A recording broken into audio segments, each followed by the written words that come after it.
Сәлем достар, сіздер мен әлем ғажайыптан асы. Достар, мен бүгінгі видеода YouTube'тың шыққан тарихы туралы айтатын боламын. YouTube'да шыққан тарихы.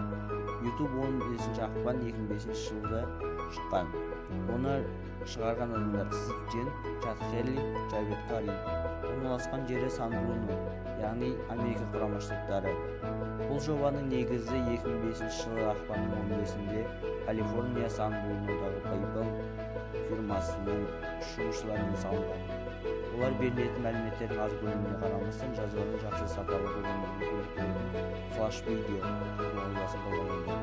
Бұл жоба жақсы көңіл көтеру құралына айналды және өзінің белесін құра отырып, Alexa аналитикалық компаниясының статистика мәліметтері бойынша танымалдығы жағынан Mainstream әлеуметтік желісін басып озды. 2006 жылдың қараша айында YouTube қызметін Google компаниясы $1,6 миллиард сатып алды.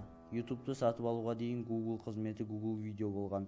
Google өкілдері бұны жаппай оны барлық бейне хостинг сайттары бойынша бейнелер іздеу орны ретінде қолданбақ. Қазіргі уақытта Google Video іздеуіне YouTube'да кіреді. 2008 жылы ақпан айында Пәкістанның өкімет билеушілері исламға қарсы мәліметтер орналасу себептеріне байланысты бұл сайтқа рұқсат алып тастады. 2015 жылы 15 сәуірде YouTube сайтына 15 жаңа тіл қосылды. Оның ішінде яғни біздің де қазақ тілі бар.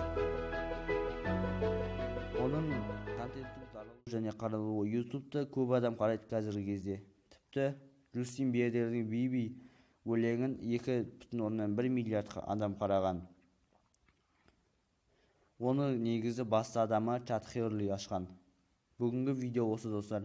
Видеоңызға лайк басыңыз және арнаға жазылып қоңыраушаны басыңыз. Ал ендеше сау болыңыз достар. Келесі кездескенше.